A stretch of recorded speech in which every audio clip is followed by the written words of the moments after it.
let's take this bad boy on a little test drive.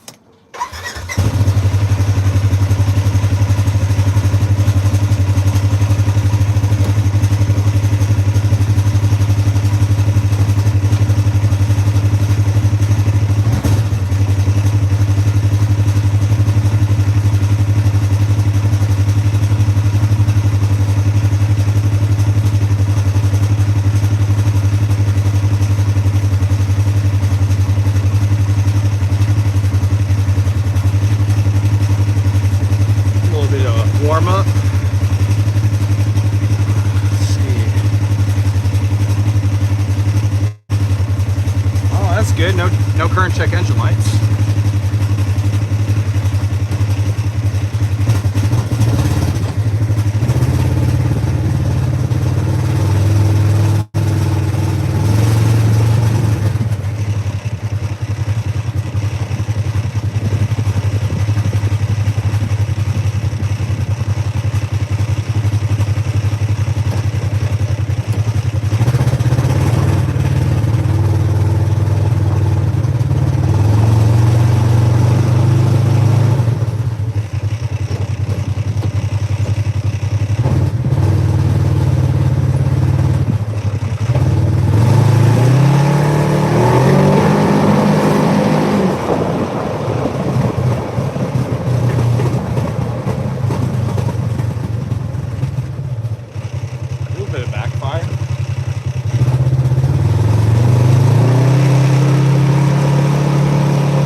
I don't know, this thing sounds a little wonky.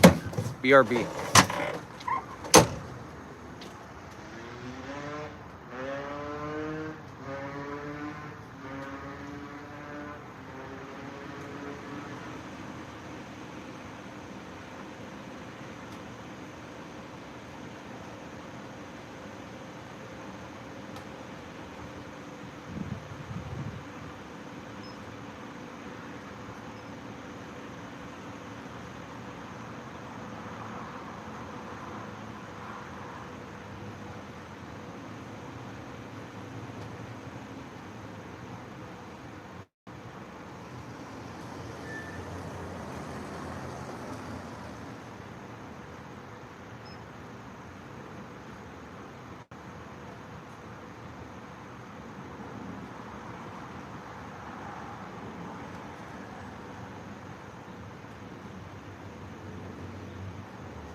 energy drinks. Got some fuel. All right, so far no check engine lights.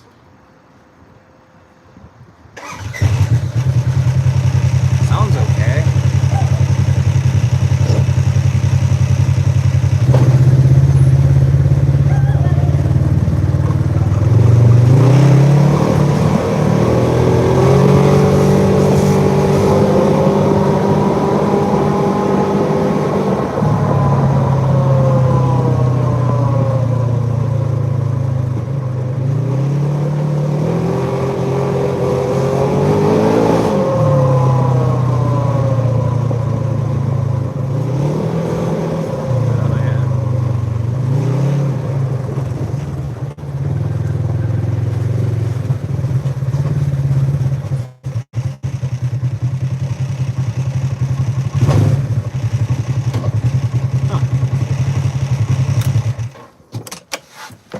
Kind of runs okay.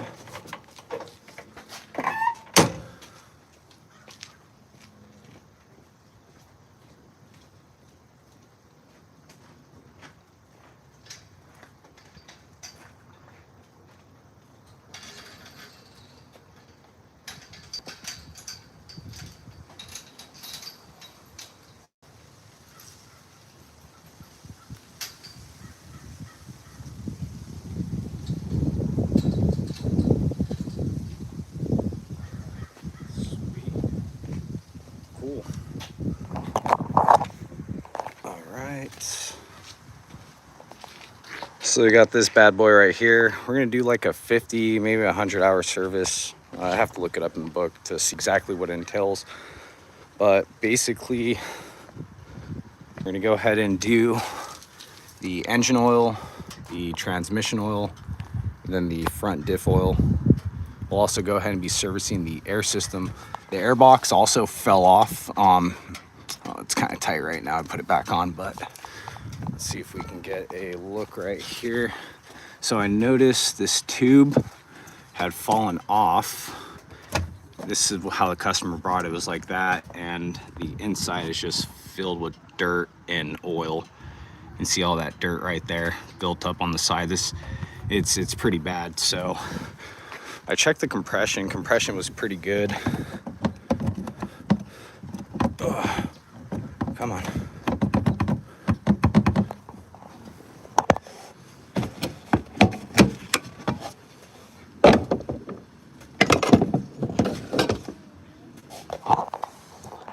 So this is pretty much the air filter. We're gonna clean the whole air system, pretty much the air box, the tube. It wasn't hooked up, so it was sucking a lot of dirt into the engine. Place the spark plugs, engine oil, pretty much check all the major engine fasteners. And then we're gonna go ahead and also check the clutch here. We'll remove the cover and check the clutch. I'm thinking it's pretty good from the way it feels. Check for some leaks, check the drivetrain, shocks, bushings, check the brakes. This vehicle right here was brought to me about 2 years ago for like a major electrical issue. It would run, but it would blow a fuse immediately. And what I ended up figuring out is basically the rear section of the harness right here. Well, you can't see with the skid plate on, and I couldn't either. But basically the main harness came off its clippings and was rubbing on the drive shaft. So on the painted parts of the drive shaft, sometimes it would have a direct short, and on other times it would be fine until you move the vehicle. And it was really hard to figure that one out until, you know, I checked the main harness underneath the skid plate and figured that out. So we're gonna go ahead and set up to do a basic tune-up on this thing. Let's see here. I just took it on a cruise, and it doesn't look like no check engine lights came on. I did have some codes prior, not an after check engine light, but I had stored codes for basically the, I forget the exact code. I think it was like a 94.1, which was for the pedal position sensor, or PPS. But just from knowing how these machines work here and the cam system, it's very possible that the throttle bodies could have gotten damaged. This electric servo motor right here on the side, it's basically a fly-by-wire, and it looks like this thing, they may have taken it mud bogging, and it's very possible due to the age. You know, once the rubber deteriorates on that throttle valve there, on the throttle body, it's possible to get water into the into the servo motor here, and the servo motor will stop functioning, or it might work, or it all depends. But yeah, we got some issues here with the airbox, so we're going to remove it, take the throttle bodies out, probably clean the injectors, the throttle body, the whole air system. It kind of feels a little like choppy, like maybe the injectors are kind of clogged. So we'll take a look at that, see if that'll kind of fix it. Replacing the spark plugs usually helps. The other thing too is the gas tank. Usually, even if there was like a bunch of dirt or whatever, you have to get a light and see, but there's usually a filter. It's pretty good for, like, you know, I'm not sure the mesh size on it, maybe like 100 micron or 150 micron. So it'll filter most stuff, you know, most sand. But it is possible for them to get clogged up. So the other thing I could do is a fuel pressure test. And that's usually located right underneath this passenger seat here, if I'm not mistaken. It's been a while since I've worked on one of these right here. But let's see, I know on the Can-Ams, if I'm not mistaken, the fuel pump's on up here. On the Polarises, if I'm not mistaken, it's like underneath the passenger seat. Maybe on that side, I forget. I gotta look. Let's see. I think I see that's a fuel line right there, if I'm not mistaken. Yeah, that looks like a fuel line. So I'm pretty sure fuel pump, yeah, that's the gas tank. Fuel pump sits right on top of the gas tank. So those are our fuel lines going in. I think there's a return. Is there a return on this one? Let's see. No, that's a vent right there. Let's see. Well, either way, let me see. Where does that go? That goes up to the top. I think there's only, let's see, that doesn't say right there, but I'm pretty sure this is the main fuel line right here.